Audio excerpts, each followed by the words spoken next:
Randall Jimerson and his students here, and Randall is former president of the Society of American Archivists, is a professor of history and the director of the Archives and Records Management program at the Western Washington University in Bellingham. And he has just published a great book about archives power that I guess we'll be talking about. And we're really happy to have him here because he has an interest that a lot of our students have about social justice and community. So I just want to speak it to you. Thanks very much.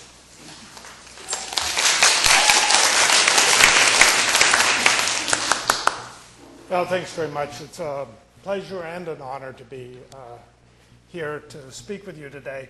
And I've got some pictures to show you, so if you get tired and bored easily, you can just look at the pretty pictures, I hope. And I'm hoping that I know how to make this move forward.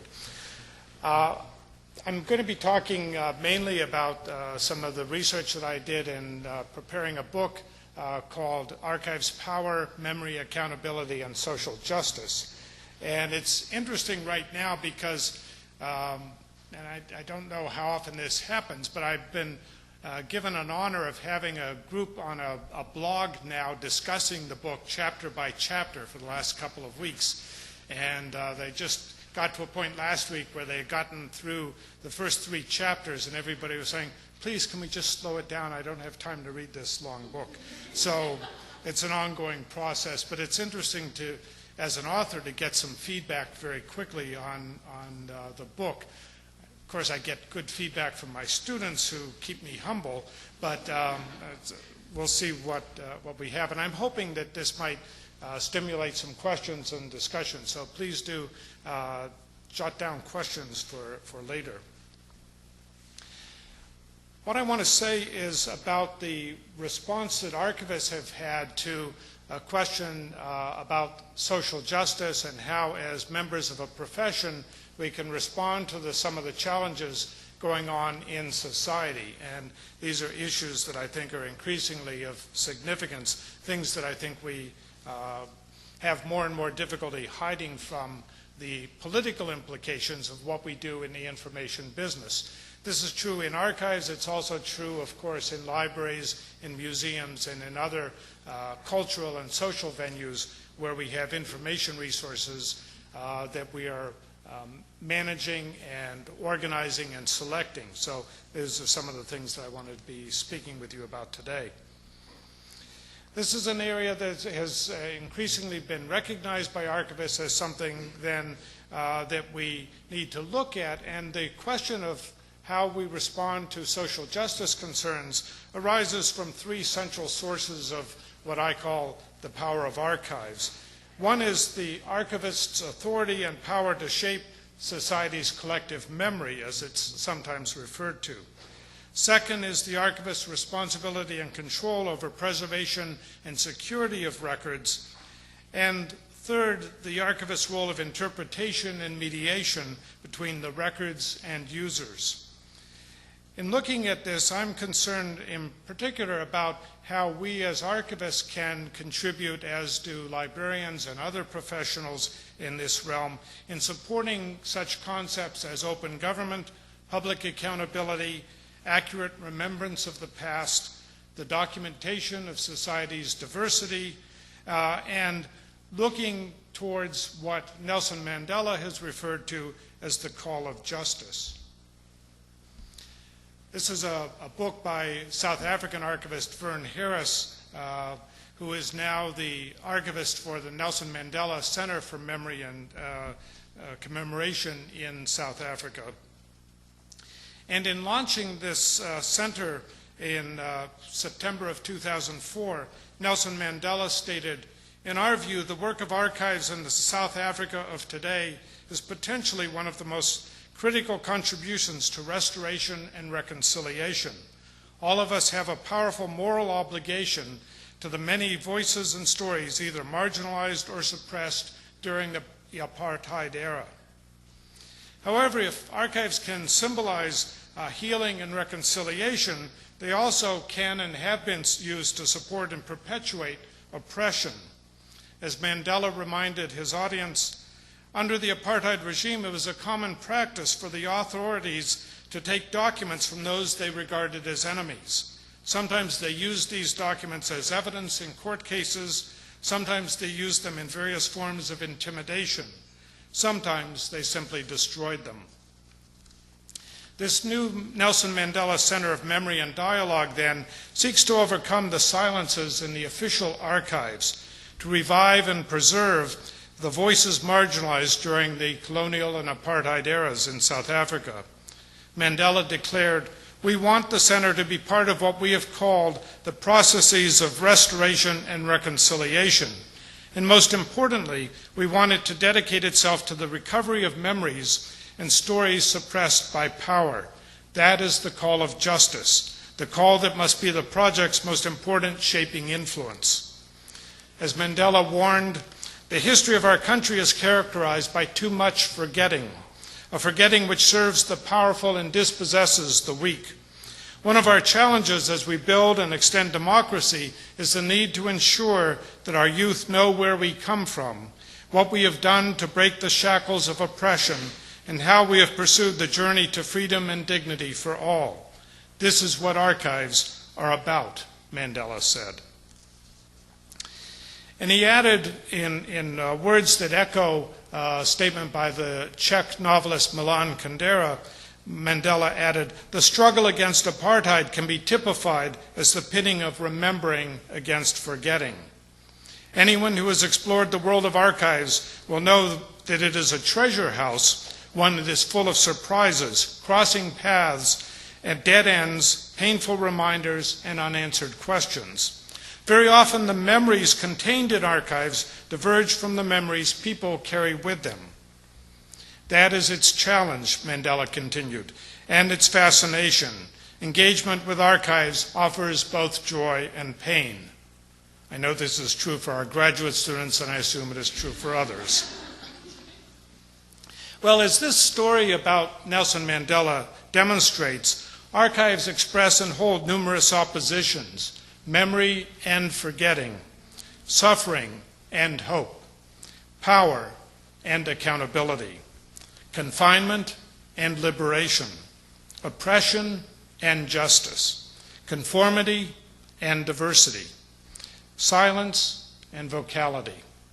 Archives can serve the interests of entrenched power, but they can also empower the marginalized groups in society. Since ancient times, archives have been used to bolster the prestige and influence of the powerful elites in society. Archivists, I think, have a moral responsibility to balance that support given to the status quo in the past by giving equal voice to those groups that too often have been marginalized and silenced. We can see many precedents for this professional imperative. Examples of the use of records and archives to redress social wrongs and support the cause of justice and community consciousness among marginalized groups have been growing more numerous. Archivists, like librarians, like museum curators, can thus become active agents for change in accordance with their existing professional principles by taking active steps to counter the biases of previous archival practices. Archives provide a basis for empowering all citizens in a democratic society. Now, in looking at this, we're looking at a very different approach to archives from what has been voiced and practiced in past professional discourse. And the starting point for this response to the call of justice, I believe, is to recognize that the neutrality of archivists has been an illusion. However much we protest our impartiality and neutrality, archivists cannot avoid leaving our own imprint on these powerful sources of knowledge and identity. Since the emergence of scientific history, as it was called in the 19th century, historians have relied on archives and other primary sources to create and buttress their interpretations of the past. Archivists have been viewed, indeed extolled, as impartial, neutral, objective custodians of evidence. Sir Hilary Jenkinson stated the archivist's ideal of impartiality and passivity in 1922. He wrote, "The archivist's career is one of service. He exists in order to make other people's work possible. His creed, the sanctity of evidence, is tasked the conservation of every scrap of evidence attaching to the documents committed to his charge. His aim to provide without prejudice or afterthought for all who wish to know the means of knowledge. The good archivist is perhaps the most selfless devotee of truth the modern world produces. Well, I'm not opposed to selflessness, but I am opposed to the idea that archivists have to remain neutral, have to remain passive in what we do, that we can't look at the world we live in a more realistic perspective. Because I think Jenkinson's appeal to the 19th century canons of positivism, even after being exposed, presumably, to the 20th century thinking of Einstein and Freud, seems, as one of my colleagues says in retrospect, a stunningly reactionary statement. Yet nearly a century later, this is still the ideal held up to archivists by many of our colleagues. Even if archivists were to accept the possibility of such neutrality and passivity, do we really want to be merely handmaidens to history? Now, this is something visually where this will be a segue of images that you will never see anywhere else, from Sir Hilary Jenkinson to Howard Zinn. The archivist's role unavoidably engages in politics. Archives establish and reinforce power relationships in society. We cannot, in this context, remain neutral or passive. In 1970, Howard Zinn, the radical historian, told an audience of archivists that the archivist's supposed neutrality was a fake. Zinn added that archival collections were biased towards the important and powerful people of the society, tending to ignore the impotent and obscure. Such bias derives from the basic assumptions of archival practice, as it traditionally has been taught. It is not conscious or deliberate on the part of archivists. It is simply endemic to how we do things. Since the era of ancient Sumeria, archives have consolidated economic and political power. The vast majority of clay tablets appear to have been created to document financial and property interess. The anthropologist Claude Lévi-Strauss clearly linked written documents to power and control. He wrote, "The only phenomena which always in all parts of the world seems to be linked with the appearance of writing is the establishment of hierarchical societies consisting of masters and slaves, and where one part of the population is made to work for the other part." Archives, libraries, and museums have never, then, been neutral. Throughout Western history, they have served the interests of the state, the church, particularly in the medieval period, and social elites. As library historian Matthew Battles declares, libraries have always been, in his words, a battleground for contesting ideologies. Well, the same is true for museums and archives, indeed for any institutions responsible for a cultural heritage of society. Those archivists who choose to respond to this cause of social justice, what Mandela called the call of social justice, can do so in their professional roles in selecting records for preservation, ensuring evidence and accountability, and opening the archives to diverse perspectives and multiple voices. This process begins with a commitment to accurate, reliable, authentic, and broadly conceived documentation of institutions, societal groups, and individuals. And one of the concepts that I found particularly compelling in my own research is the distinction between objectivity and neutrality.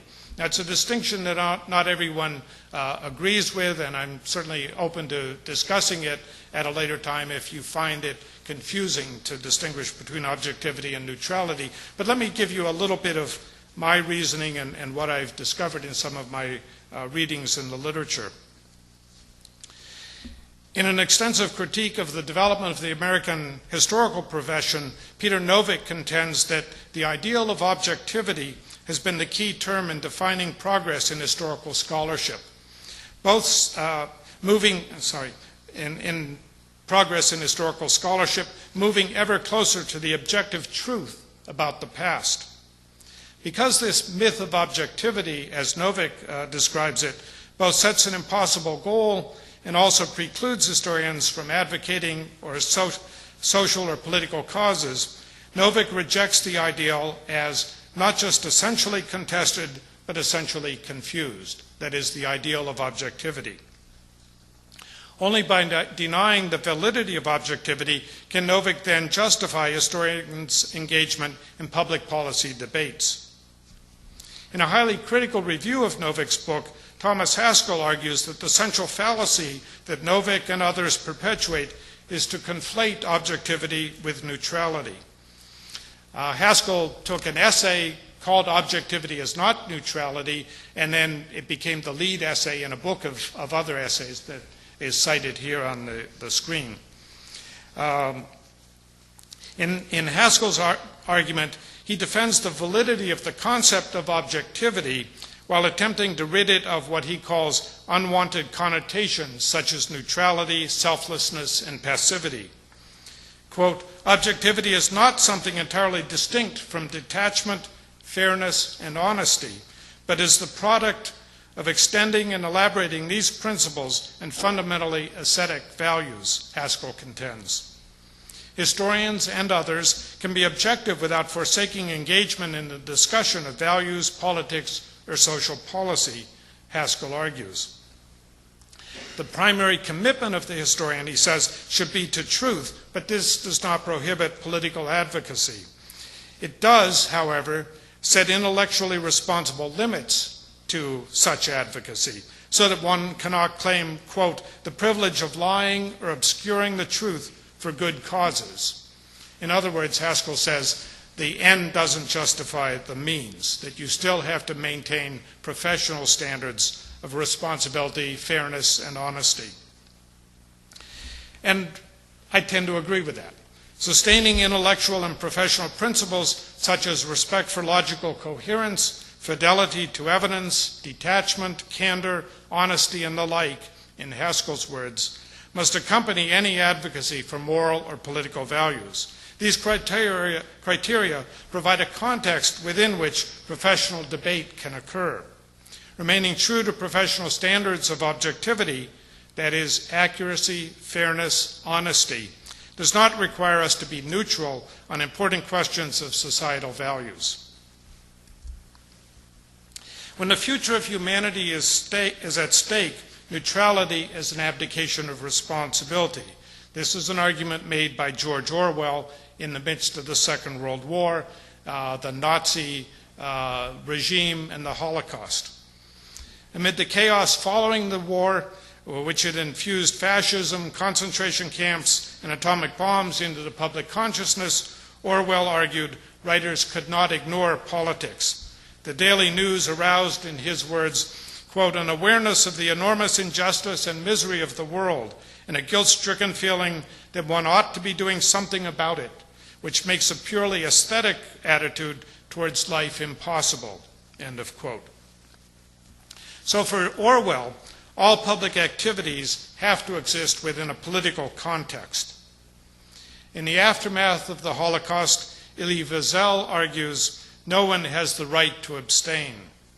Quote, when the life or death or simply the well-being of a community is at stake, neutrality is criminal, for it aids and abets the oppressor and not his victim.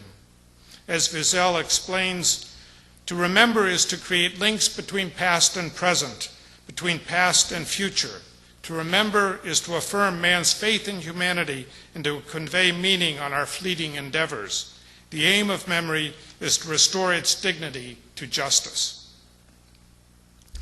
In recent years, several books have been published with essays promoting some of these ideas, explaining through case studies and other instances how the records and archives and the documents created by society can be used for the public interest, for the public good, as a book edited by Richard Cox and David Wallace uses in the title. Archivists cannot achieve these goals or even make significant differences through their own efforts alone, but with a commitment to ethical behavior and purposeful action, I believe that archivists can contribute to broader societal interests.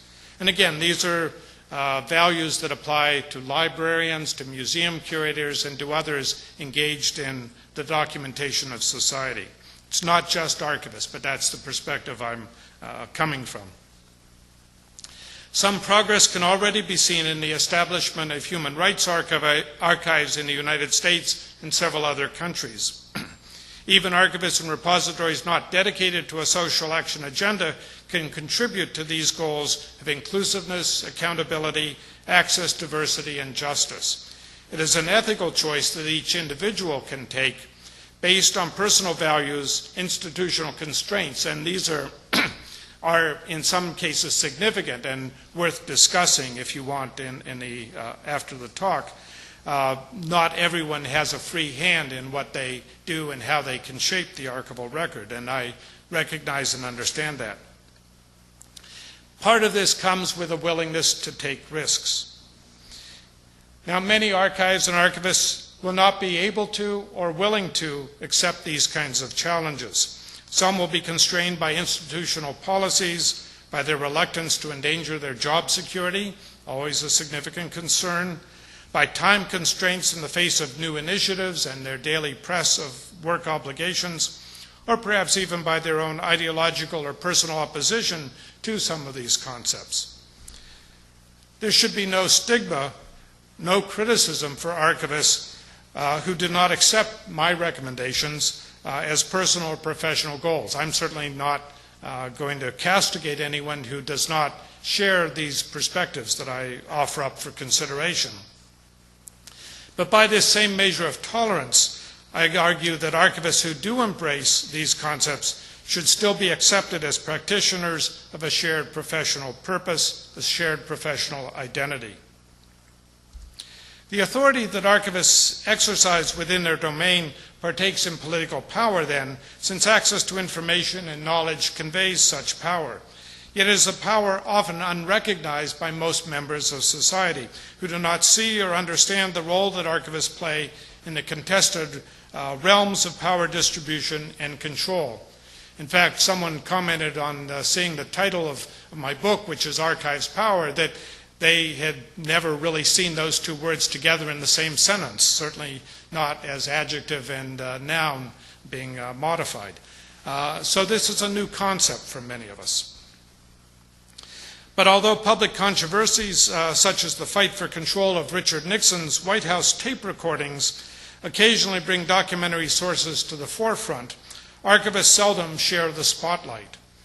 However, the records in archives, the records that are created by organizations, often do provide a means of holding public leaders accountable and for documenting significant societal events. There are many other recent examples of archival records being used to seek social justice and to hold leaders accountable for their actions. The record-keeping proficiency of the Nazi regime, for example, provided evidence of its own great atrocities. And these Nazi records have also then been used as essential evidence for restoring Holocaust-era assets to their victims and to their descendants. In Cambodia, the Khmer Rouge fully documented the victims of its own campaign of genocide, and these have been preserved in a museum and archival facilities, showing the many photographs of the faces of their hundreds of thousands of genocidal victims. On a much less cosmic note, back to the US, the Iran-Contra hearings of the 1980s showed the importance of records. Oliver North sought to cover up his wrongdoing by shredding documents and destroying emails. However, backup tapes disclosed the connections between the Reagan administration and illegal activities. North made the mistake of destroying the email messages on his own computer, but didn't realize that they were backed up in the tapes that were being stored, and those were eventually used as evidence in the hearings regarding the Iran-Contra scandal. In our own century, the Enron and Arthur Andersen scandal in the United States, exposed in 2001, demonstrated the extent to which corporations might go to destroy documents relating to illegal activities. This is by no means a screed against corporations. I'm not saying that all corporations are corrupt, but this is an example of one, actually two companies in this case, that were covering up their wrongdoing by destroying records in violation of their own records management retention policies. The Sarbanes-Oxley Act, passed by Congress as a result of this scandal, prescribes specific record-keeping requirements to document accountability and compliance with laws in the public sector. Now, for archivists who choose to respond to the call of justice, as articulated by Nelson Mandela, there are many opportunities, some large, others small, to act on these principles. And I want to just do a quick listing of 10 such concepts for consideration as we move forward. First is ensuring diversity in the archival record.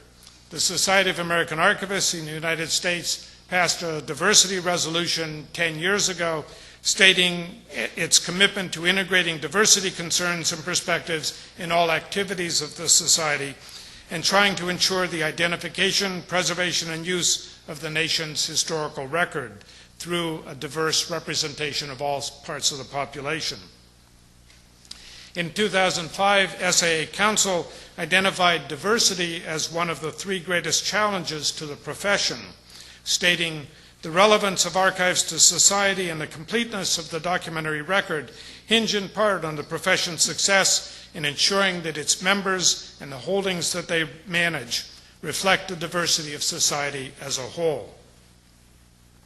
The second argument that I make, again, this is excerpted if you want to skip ahead and read chapter 6 of the book, welcoming the stranger into the archives by seeking to include previously marginalized groups in our archival documentation, in our libraries, in our museums. Jeanette Bastian, doing research, actually living and working as an archivist for a number of years in the Virgin Islands, discovered that records become witnesses to a silent society, a community that is the subject of the records rather than their maker, but one that is no less involved in their creation. In other words, in a colonial society, the records relating to the history of the Virgin Islands had been sent back to the National Archives in Denmark, where the islands were part of the Denmark's protectorate for many years. And later, after the United States took it over, those records went to the United States National Archives rather than staying in the islands with the people whose lives they were documenting. This is because they were following provenance in too narrow of a construct.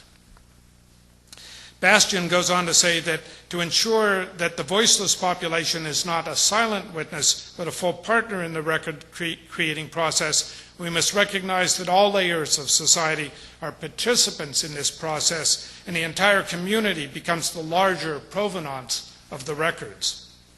Likewise, Adele Perry contends that in the colonial archives, the absences in the records are not neutral, voluntary, or strictly literal. They are silences born of and perpetuated by violence and radical inequality.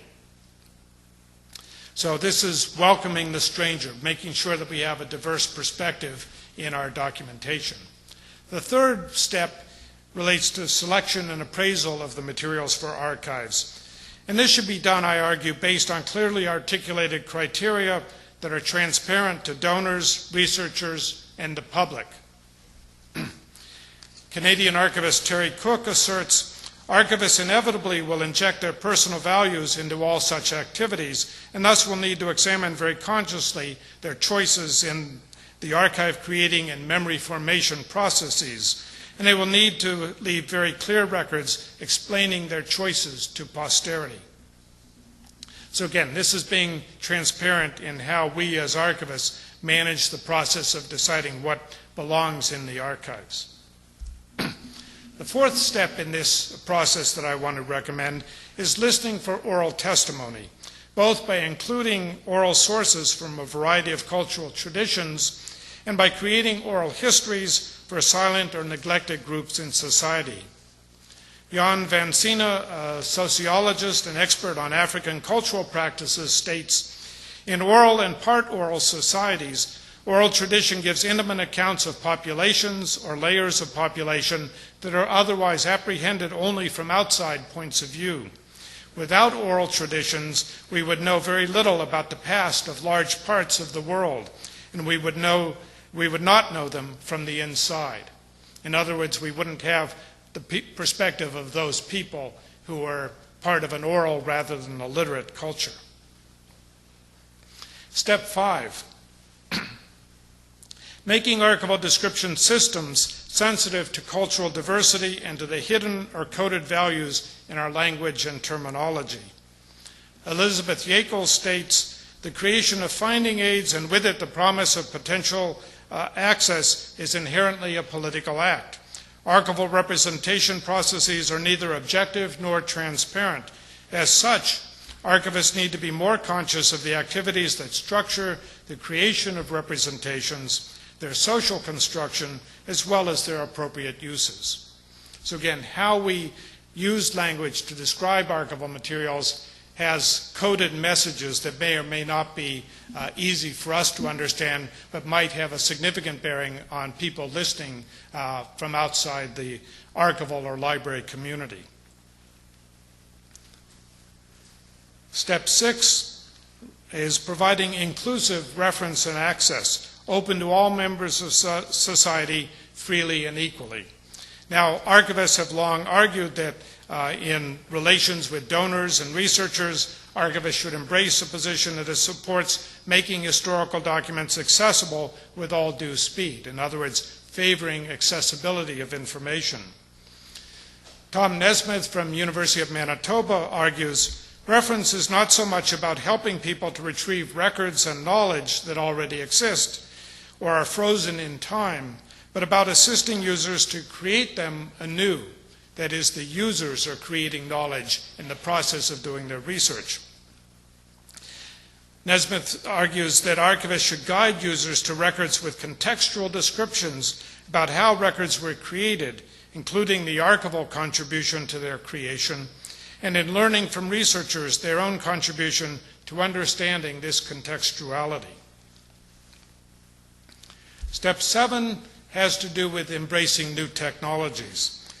Web 2.0 and social media tools, for example, seek to make information more fully democratic and interactive, and archivists are beginning to explore ways in which they can be part of this process, not only so they can connect with people through Facebook and Twitter and so on, but so that they can make sure that the documentation of these otherwise ephemeral means of creating information and recording and documenting activities can be preserved. Archives blogger Kate Timer states that Web 2.0 social networking media provides many opportunities for increasing the diversity of the users of archives and exposing and empowering societal diversity. In her words, this will then promote a culture that is, quote, "open, connective, creative, participatory, and non-hierarchical," end of quote, and allows people who have been marginalized by traditional approaches to archives, libraries, and museums to participate actively in the creation, preservation, and use of community memory and history. Step 8, we're getting near the end, supporting open government, public accountability, and democratic values. As The Nation magazine stated in a 2004 editorial, "The National Archivist is crucial in a democratic society. He preserves our history and makes government records available to the public. He should also serve as an advocate for greater openness."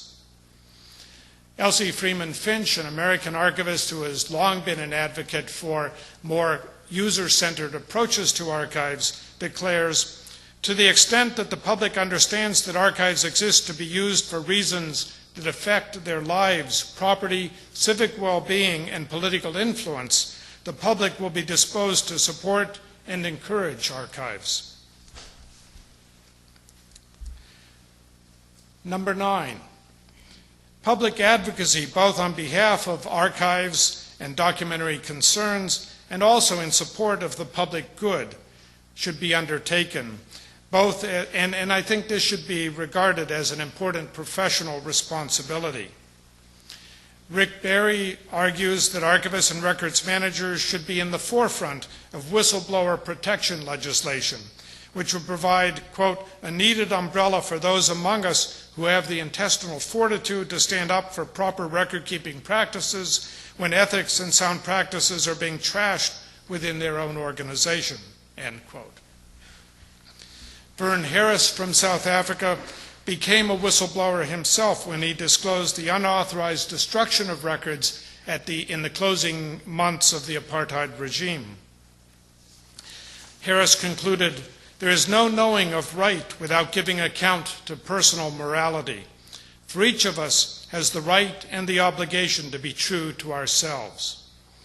Well, this is something that I think leads us to a consideration of the nature of professional ethics within this political context in which we operate. And it's something that became the final concluding section of my book. But I want to close here with number 10. This is a cartoon documented from the Public Record Office in London showing the response to old documents. Some of you may have trouble reading them, but it shows different perspectives on what to do with old documents. There's one person saying, don't destroy them, don't send them, don't keep them secret, don't hoard them, don't bury yourself in them, or lend them for copying to the Public Record Office. So that's the solution, is let the Public Record Office copy documents so that they can be preserved. And I think if we take some of these steps towards a more democratically inspired view of social justice and the role of archivists in accountability and memory creation, the result will be of these actions will be to ensure the availability of archives of the people, by the people, and for the people. This is a phrasing that came actually from Dutch archivist Eric Ketelaar, and it took a Dutch archivist to paraphrase Abraham Lincoln for us in recognizing that with his statement about government of the people, by the people, and for the people, the same should be true of our archives. So in looking at these concerns, I just want to conclude with a couple of thoughts. Responding effectively to the challenge of using the power of archives for the public good will require a broad commitment by the archival profession to reflect on underlying assumptions and biases and to overcome these through a renewed commitment to democratic values. There are risks involved in such changes. It will be difficult to commit archivists, as it will be for librarians, museum curators, and others, to a more inclusive view of these social responsibilities. But I contend that the stakes are too high not to accept these challenges. Historical examples of the abuses of power, of control through manipulation of the archival record, and efforts to limit access to vital information show the dangers of misusing the power of archives and records. In responding to these concerns, archivists should commit themselves to prevent the archival profession's implicit or explicit support of privileged elites and powerful rulers at the expense of the people's rights and interests. We should commit ourselves to the values of public accountability, open government, cultural diversity, and social justice. Then archivists can truly say that we are ensuring archives for all and employing our professional skills to promote a better society. In doing this, I think, we can use archives' power to promote and help to secure memory, accountability, and social justice. Thanks very much. That's what I wanted to say, but I'm glad to put on my glasses so I can see your questions. Yes? With regard to your 8th point, you're talking about the nation, and you referenced someone who said that the National Archivist has a central role in ensuring open government accountability. I kind of wonder how feasible that is, since if you look at the nation state as a construct that's predicated on having a nation, in a Westphalian mold, and if the archivist is really going to take on that responsibility, surely that entails laying bare some of the arbitrariness of the creation of that identity. So, how tenable is that? Good question relating to the tenability of archives trying to achieve some of these goals within a context in which the nation state, which is a relatively recent concept in the long course of human history, but that seems to put constraints and limits on what can be done. Is that a fair comment on that? And I think it's a good point, and I think it's one that leads many archivists who adopt that perspective, first of all, to question whether it's possible to do these things, and secondly, whether it may be presumptuous for archivists to try to impose their value system on a structure that is seemingly built to withstand that kind of assault. I'm not sure that I have an answer to that, except that I think it's important to try. And I think the stronger the barriers to democratizing and providing justice, the more important it is to bang our heads against those walls. One of the sections of the book in my own work was to use the mode of fiction to address some of these issues, and I used about 7 or 8 of George Orwell's books and quite a few of his essays to lay out his argument, in which he was saying that the only way we can resist the power of totalitarian regimes is through records that give the truth of what happened in the past. He was a little bit more of a positivist than I am, perhaps, writing in the 1930s and 40s, or to rely on human memory. And those of you who remember either Animal Farm or 1984 will see the opposition of memory and written records trying to be counterweights to the power of the state. The same is true, and I also use quite a number of examples from Milan Kundera, the Czech writer, who saw the same kinds of patterns that under the Soviet regime in Czechoslovakia in the 50s and 60s. So I think the short answer, part of this long answer, is that the stronger the power of the state, the more important it is for us to resist. See, I can say it short. Other questions, comments? Yes. I think that the idea of archivists working for public accountability is, it's like apple pie. Like what would be possibly wrong with it in some respects? In other respects, I have trouble with the concept simply because if we as archivists, one of our roles is to represent society. So we appraise so that we can create a representation. And that doesn't necessarily mean that the representation doesn't represent our own values and is a completely positivist representation. You can problematize that. There's still room for the idea that we construct this representation. But if that's our goal, and society, there are voiceless and underprivileged, and there are these sorts of social ills in society, then by actively seeking out these voiceless in society, or actively trying to document what in society in the existing power structures is not well documented, is not well represented, do we somehow skew the representation that we're trying to create in favor of something that doesn't actually exist? So, in other words, if we're trying to represent something as true to life as we can see it, as objectively as we're able to see it within the constraints of our own values and our own institutional settings, by becoming the activist archivist, are we actually skewing the model? And secondly, two-part kind of question, by taking that stance of being the activist, of working for social inclusion and social justice, do we then link ourselves, if we as professionals link ourselves to those ideals, do we then become suspect to those who are within those power structures? And maybe, from a Freudian perspective or psychological perspective, this whole linking to social justice is just the archivist's way of saying, I'm better than a servant. I want to be more than a servant. I want to be an active agent. I want to make a difference in society. Isn't it enough to be a servant? So in a way, we're grasping for power. We're only grasping in a different way.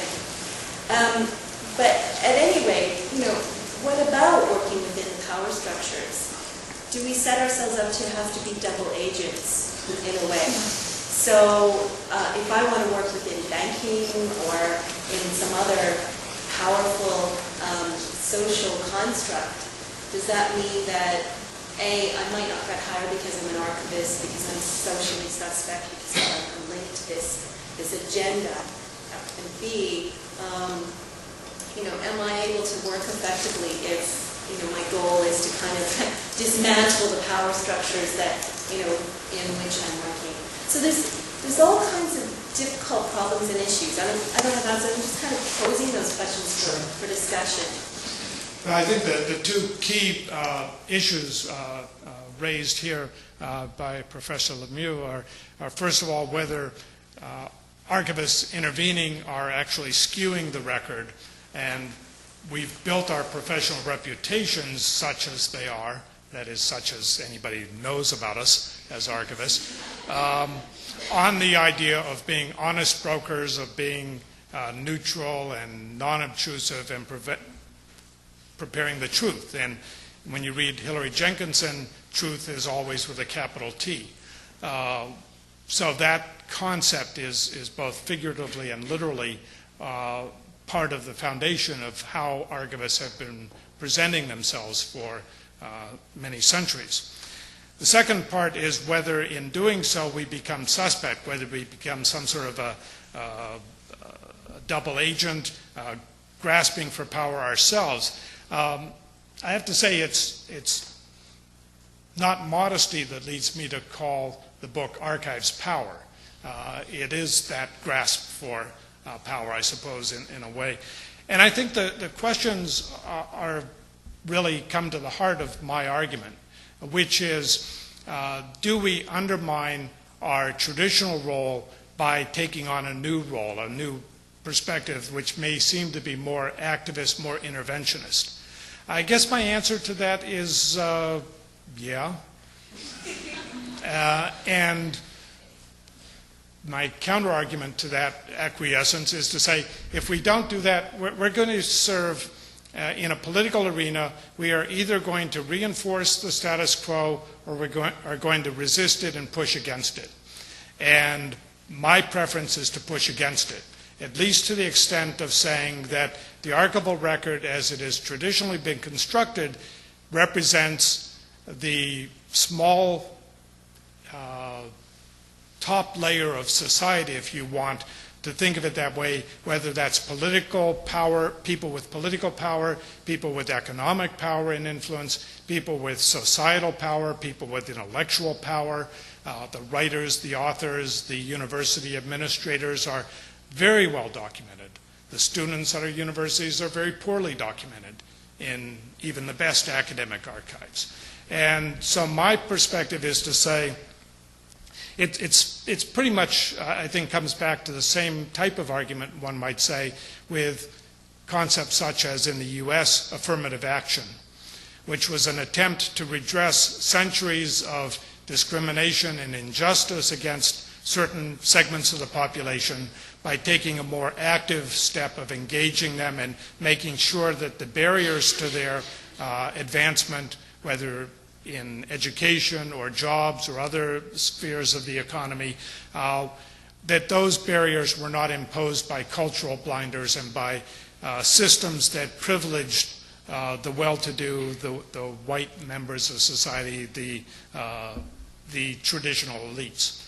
My view is that if we want to be true to society and to document society, let's document it more than just the unjust social power arrangements of society. Let's document the underclasses, the people who are typically neglected, who are not well represented in our archives, even to some extent in our libraries and museums.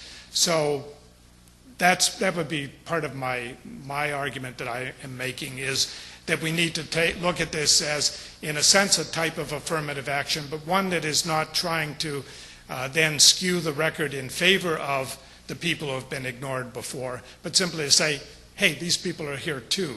Let's not forget about them. So that's part of that. Now, the other aspect of that is do we get in trouble with our employers? And I'm not trying to advocate mass professional suicide on the part of archivists. I'm not asking everybody to just march blindly to the barricades and lay down the gauntlet, but simply to recognize in our day-to-day operations there may be ways in which we can say, okay, this is part of what I've been doing all along, but are there other things that I could be doing to help achieve some of these broader goals? There will be very few occasions in which we have to become whistleblowers. But I think it's important for us to know that when that does occur, and there are a couple of examples that I cite in the book, when it does occur, we should have our professional organizations backing us up on behalf of these more inclusive models of documentation. Yeah, first of all, I just want to say I totally agree with you, even though when I always those beautiful paper, it didn't work out. But when it comes to arranging and describing, and you only touched about it when it came to language, here in Canada we have RAD too, and it seems that it's become very formulaic the way things are described. And do you believe, I don't know how much you know about RAD, do you believe that it's creating a barrier towards the understanding material by those that don't have an archival sense of language? So the question is whether traditional archival description practices create barriers to groups that don't participate in the archival language, archival discussions. And I think yes, that's I think the case. And I'm not going to rag on RAD or rag on MARC or EAD, our American counterparts, those systems, though. But they are set up in ways that make certain assumptions culturally and socially about how we describe the world in which we live. And those are language choices and structural content choices that are based on a certain paradigm that is largely that of the educated middle to upper class people in society who have certain logical structures of how they organize things and how they see social hierarchies in place. One of the really nice features that RAD has that MARC cataloging did not have in the US was the ability to reflect hierarchical structures. And when you look back from a societal perspective and use that language and say, okay, why are we reflecting hierarchical structures? Why aren't we trying to dismantle some of those hierarchies, trying to level the playing field in some ways? You know, those are questions worth asking, I think. But one of my graduate students a few years ago did her master's thesis comparing archival finding aids in the US over a period of from the 1930s to the 1990s, and found many examples in which language was used to talk about, for example, to talk about soldiers and veterans. Instead of saying soldiers and veterans, talked about war heroes. And in writing about conflicts, they talked about the Korean conflict, the Cuban Missile Crisis. They used language that was words that were chosen to represent a particular interpretation of that, so that people did not in the United States, for example, talk about the Vietnam War, the Vietnam conflict, the Vietnam era, the Vietnam protests, and sometimes the titles used in, and again this goes back to library as well as archival terminology, terminology that is slanted in particular ways. And we only have to think about how the kinds of terminology used in libraries and archives in the last 200 years have changed in respect to how we refer to people of color, to people who are gays and lesbians, and so we're not using terms like sexual deviance that was true 50 or 60 years ago in the language that was used. So we're becoming a little bit more sensitive to that, but I think we have some way to go. Does that address your concern? Something else? Yes? I'll get up because I can speak from inside that armchair. Okay, you showed the pictures of the Vietnam kid, right? Those were they were public records. So that was the result of regular acquisition of government records, which showed these people who had been decimated, etc. On the other hand, at the end of the Second World War, the archivists in France found in the records of the Republic of Vichy, which was the Nazi version of the French Republic, pictures of all the Jewish people, only the Jewish people, in profile and all the other ways, so because the idea was that they were different and recognizable, right, from the features. So the archivists took the proactive steps. This is discriminating. It doesn't matter that they are coming to us as public records and we have a duty to preserve them, we're going to destroy them, and they destroy them all. And then we have the situation in Argentina where we have the disparecidos. The government doesn't acknowledge that it has ever dealt with any of these people, but the people out there, the mothers, the sisters, the fathers, they've been all collecting findings, scraps of records everywhere that demonstrates indirectly that indeed these people were killed by the government. So considering what happened in Vietnam, regular acquisition, etc., you do have the traces. What happened in France, proactive archivists carried out. And what is happening, what would you do in Argentina? Would you be one of the people who goes and looks for the scraps of papers? Or would just, when all this is collected as an archives of private movement, just acquire it in the regular acquisition policy?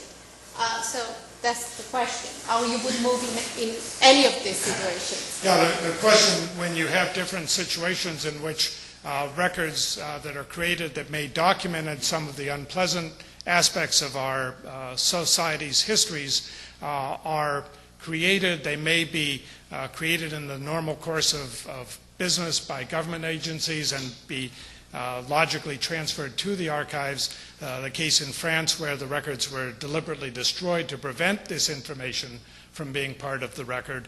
And in the case in Argentina with the desaparecidos where there was a concern about how do you document those activities. And the question was how I would recommend doing that. In France, for example, what would you have done? In Argentina, what you would do in your view of what an archivist should do? I would probably have been disappeared in Argentina. And I'm not sure where I would have ended up in Vichy, France. But part of the logic of my argument would be to say that one of the roles that archivists can do is sort of an underground movement to protect these stories, to protect these identities, to protect the records and the documentation, not only of any mass genocide type of arguments, but even of just day-to-day life.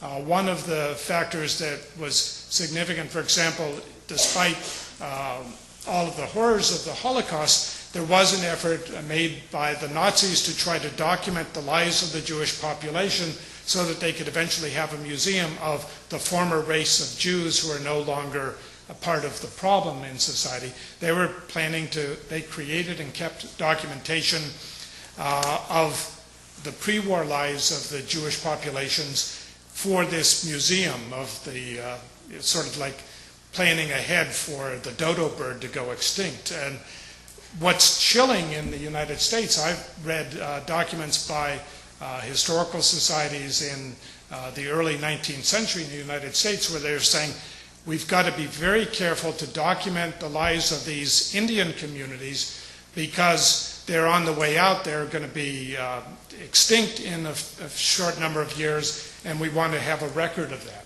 They weren't saying there was any problem with them going extinct, just that they wanted to have a record of it before they went the natural course of events. So it can be a very chilling kind of process. My argument, though, is that we need to understand our society's history, our collective identities, the identities of groups within our society to the greatest extent possible. So the more documentation of these groups that we have, the better off we will be, the more we will understand. Ultimately, there is a hope, I suppose, that having this information, this documentation, will lead to tolerance, awareness, to people getting along better together. That's a tall order. I'm not promising that archivists will solve that problem, but I think that if we at least try not to make the problem worse, we'll be taking a positive step. Does that address the question? I guess that my point was that a proactive archivist is not just one who preserves more evidence, it's also one who destroys evidence. No, I don't think if he is proactive. No, and proactive is usually creating documentation, not destroying existing documentation. Okay. Yeah. Well, but the idea, I see where you're going, is that records can be destroyed as easily as they can be preserved, more easily.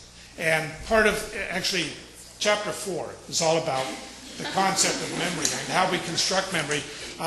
I have a section of one of the chapter there that's called Forgetting the Future, because I think essentially what we do when we say as archivists that we are preserving 2 to 5% of the documents created by our current societies, we're destroying 95 to 98% of the information.